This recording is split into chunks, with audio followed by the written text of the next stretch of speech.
Hey everyone, so today we're going to be talking about levels of aseptic control and standard precautions as we continue on in understanding healthcare safety and infection control procedures. So what is asepsis? Well, if you're going to be looking at your flashcards after this, you'll know that asepsis is the absence of pathogens. Sepsis meaning pathogens and a meaning lack of or without. As we talk about levels of aseptic control, first we have to talk about antisepsis. Antisepsis is things like you think of hand sanitizer or some type of cleansing gel.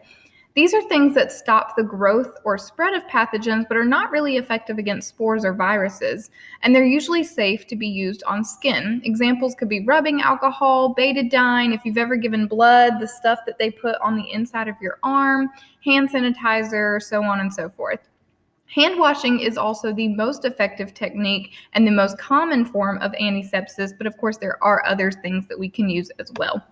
The next level of aseptic control we're going to be talking about is disinfection. It's a little more powerful than antisepsis, and it can be used on objects rather than just on the skin. It destroys pathogenic organisms that are already present on a surface but are not always effective against spores or viruses. It can be used on a variety of different objects and equipment such as IV poles and floors and tables and countertops, safety goggles, and all types of things, and includes things like chemicals, Clorox bleach, and your regular disinfectant sprays that you have around your house.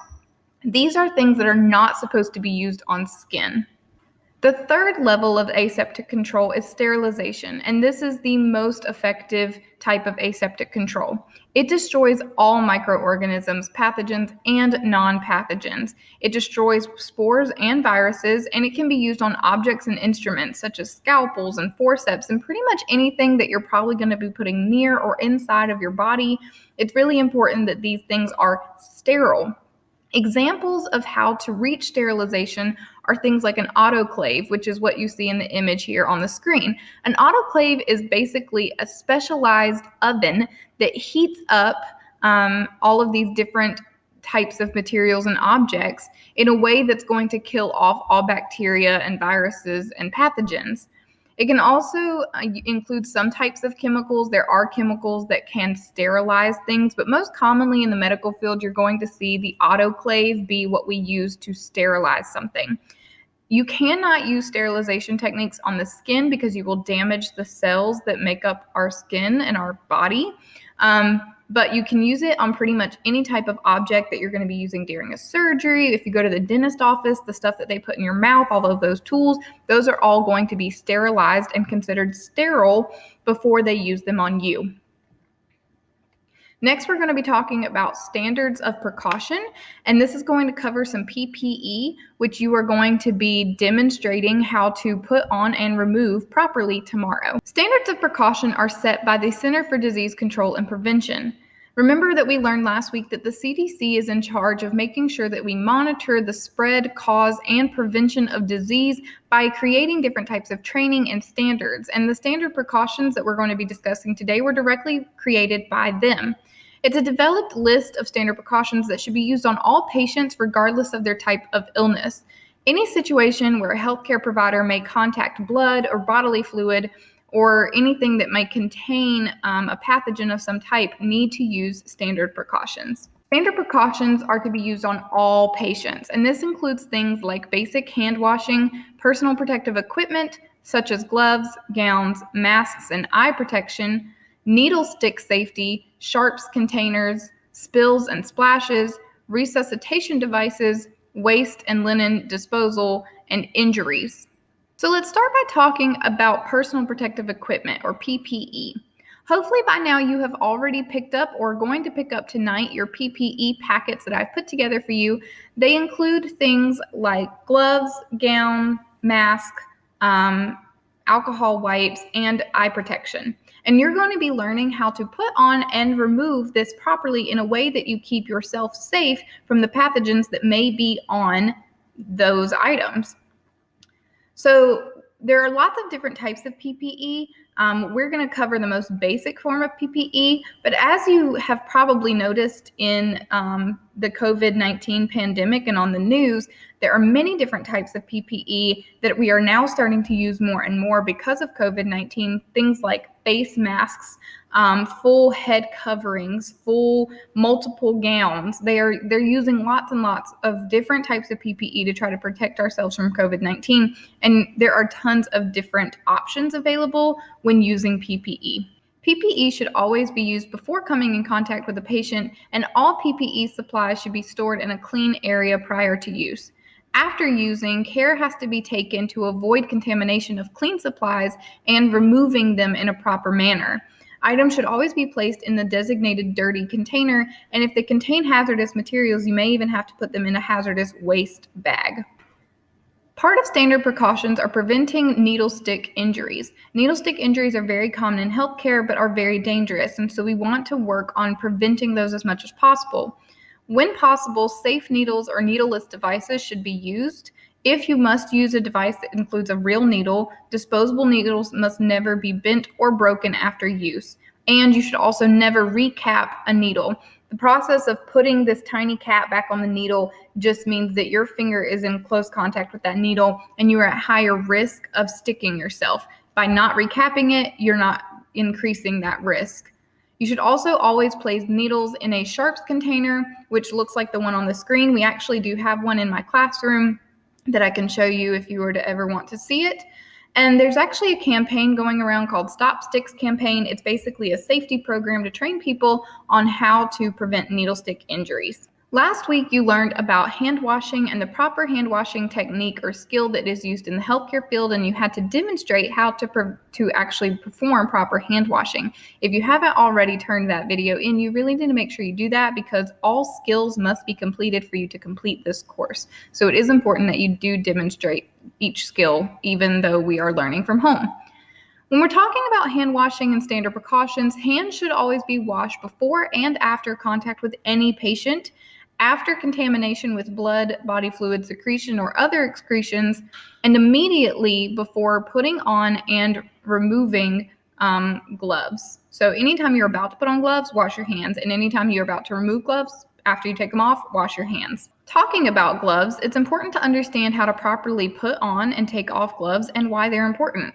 You should always wear gloves whenever you are coming into contact with body fluids, blood, secretions, or excretions, any type of mucous membrane, tissue specimens, or non-intact skin if possible. When handling or cleaning contaminated surfaces or items, you should also be wearing gloves to protect your skin from whatever chemicals or disinfectants you are using.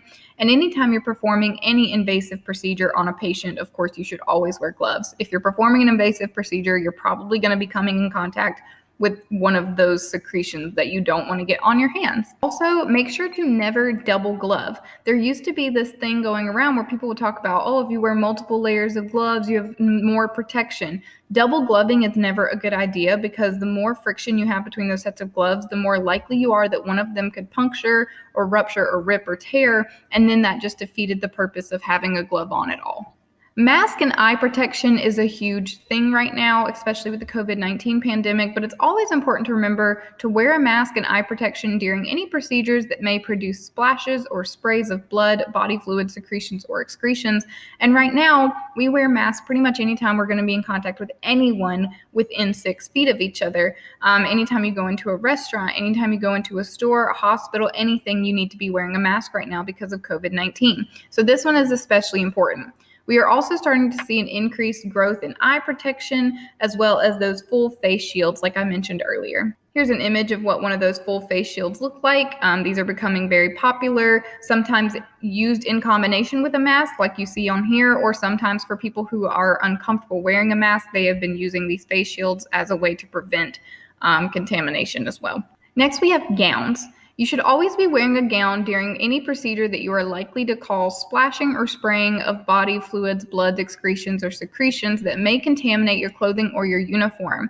It is important that even though you are wearing scrubs in the medical field, that you don't want to contaminate those scrubs because then when you go to the next patient's room or as you go about your day, you could just be contaminating things further. So anytime you think you're at risk, you should always be wearing a gown.